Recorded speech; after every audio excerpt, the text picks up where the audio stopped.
Jadi kalau hari ini kita masih punya waktu, isilah dengan cinta. Sebab ketika kamu isi dengan cinta, maka isi hidupmu itu akan bernilai kekal. Itu yang dikatakan 1 Korintus. Pasal 13. Untuk apa engkau memiliki karunia A, karunia B, memiliki harta, memiliki segala macam di bumi ini. Kalau tidak ada kasih, itu adalah sia-sia. Waktu tanpa cinta, jenuh, hambar, sia-sia. Gak ada nilainya. Saya baca satu kesaksian tentang seorang bapak. Dia sudah menikah lebih 20 tahun. Dia bilang ketika aku nikah hari pertama, aku dan istriku yang saling mengasihi sejak SMA, sangat-sangat bahagia. Walaupun kami hidup sederhana, sewa apartemen 1 kamar, mobilnya mobil butut. Setelah pernikahan itu, dia membawa istrinya dengan mobil butut ke apartemennya. Waktu mau turun, istrinya bilang, bisa nggak kamu gendong aku masuk ke rumah ini? Wah, tentu bisa, ya. Istrinya langsing kok, ya.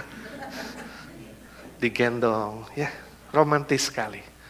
Masuk ke apartemen, saling mengasihi.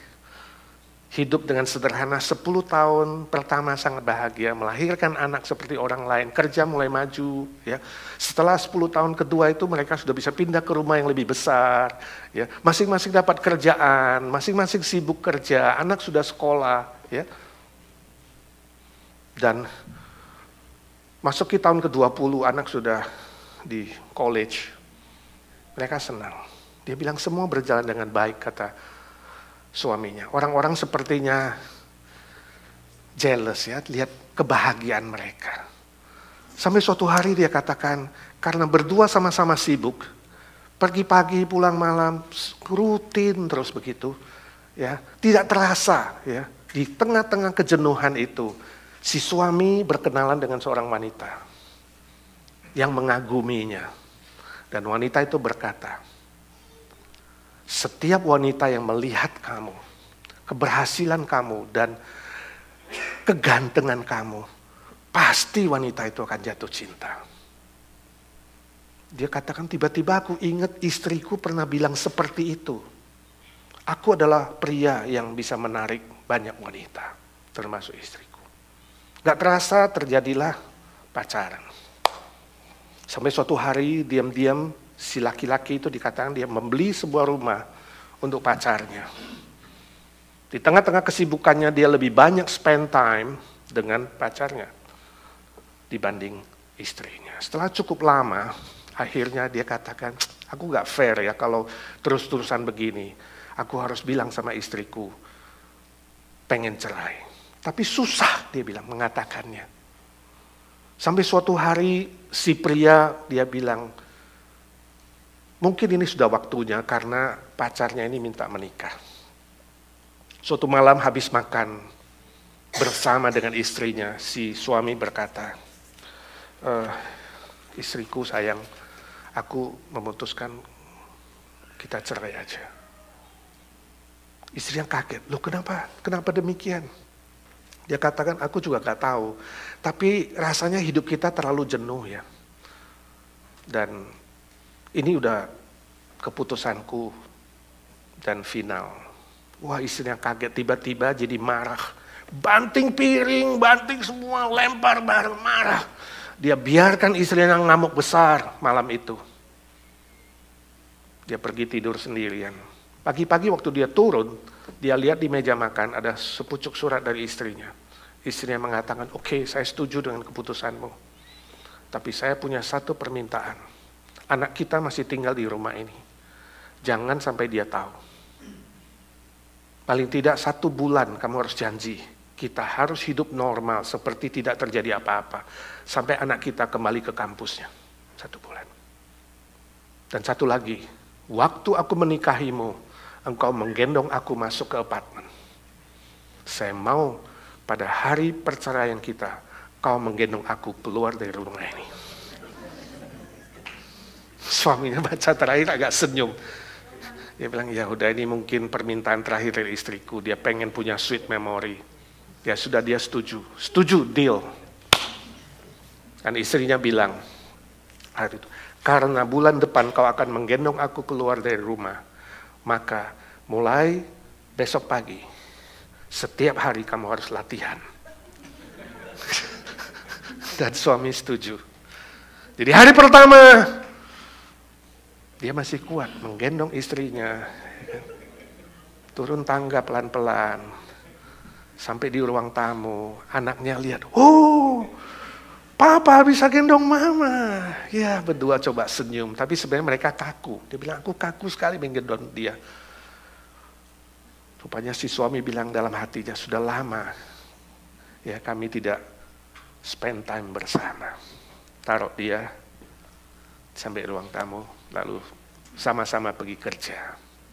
Hari kedua, gendong lagi, istrinya merangkul lehernya, taruh kepalanya di dadanya, mengatakan bahwa ya sudah lama ya kita nggak seperti ini. Lalu suaminya mengatakan, ya aku bisa mencium sedikit bau minyak wangimu. Dalam hatinya, ya sudah lama aku gak mencium dia. Bawa lagi, turun. Hari ketiga, ya istrinya bilang, hati-hati ya mas, itu di bawah itu ada perbaikan kemarin di depan, jangan sampai kesandung. Hari keempat, ya kan, istrinya bingung, mau pilih baju apa, ayo dia udah mau digendong. Aku gak tahu, kayaknya semua baju gak cocok. Suaminya diam-diam melihat, iya memang benar, istrinya makin kurus, gak ada baju yang cocok, semua gede. Dalam hatinya sedih, wah ternyata dia makin kurus ya. Ya tetap gendong. Terus begitu, tiap hari. Sampai hari terakhir ketika anaknya sudah meninggalkan, si istri ketika digendong itu mendekat, dia berkata, sebenarnya aku ingin kau menggendong aku setiap hari sampai tua. Suaminya tidak jawab apa-apa. Dia pikir aku harus segera supaya gak tukar pikiran. Taruh dia dan kemudian say goodbye. Say goodbye, masuk ke mobilnya, dia mau pergi kerja, tiba-tiba sang suami berkata, oh ternyata aku masih mengasihi istriku. Sebenarnya istriku baik. Dia tiap malam siapkan makanan bagiku walaupun dia udah capek bekerja. Saya tinggal tenang-tenang bisa nonton TV, menikmati ya. Cuma memang kami terlalu sibuk gak spend time together sama-sama.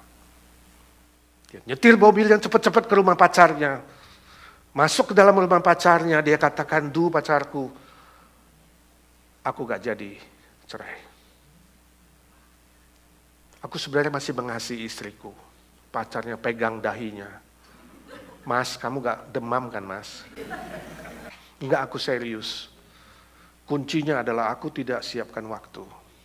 Kami tidak siapkan waktu sama-sama. Maafkan aku." Saya cuma bilang, maafkan aku. Aku tidak jadi cerai. Pacarnya tampar pipinya. Bang! Dan banting pintu. Sam! Pria itu menerima hukuman seperti itu. Dia drive mobilnya ke kantor. Lewat sebuah toko bunga dia berhenti. Dia pesan bunga kesukaan istrinya. Yang sudah lebih 10 tahun dia tidak pernah kirim bunga. Lalu penjual bunga berkata, "Mas, mau ditulis apa nggak kartunya?" Lalu pria itu menulis, "Aku akan menggendongmu sampai tua." Lalu dikirim. Indah gak? Happy ending gak? Saya gak tahu endingnya apa. Kesaksiannya berhenti di situ. Ya, kesaksiannya berhenti di situ. Kalau kamu adalah istrinya dan kamu berkata, "Aku ingin kamu menggendongku sampai tua." Suamimu tidak jawab, hanya meninggalkanmu. Apa yang terjadi? Bisa nggak bunga datang, nggak ada yang terima, sebab si istri telah bunuh diri. Itu kemungkinan pertama. Saudara bisa karang drama sekarang. Istri bunuh diri sebab dia kecewa, suaminya tidak bilang yes. Dia tidak sempat baca kartu itu. dia putuskan bunuh diri. Sad ending. Akhirnya menyedihkan. Kemungkinan kedua, suami pulang lihat istri sudah mati. Ternyata istri pura-pura mati, dia ingat film Romeo dan Juliet. Dia minum racun hanya cuma 8 jam atau 5 jam. Suami lihat, istri mati, dia juga nyesel. Aduh, aku gak sempat ngomong. Aku akan menggendongmu, tapi kenapa kamu pergi, oh kasihku. Dia juga ikut minum racun, ternyata itu racun asli, dia mati beneran. Istrinya bangun lagi, dia bilang, kapok lu ya, gua cari suami baru. Dasar lu ya, mengkhianatiku. Bisa juga begitu, sad ending juga, saudara. Saudara bisa bikin sendiri. Tapi poin saya ini, saudaraku.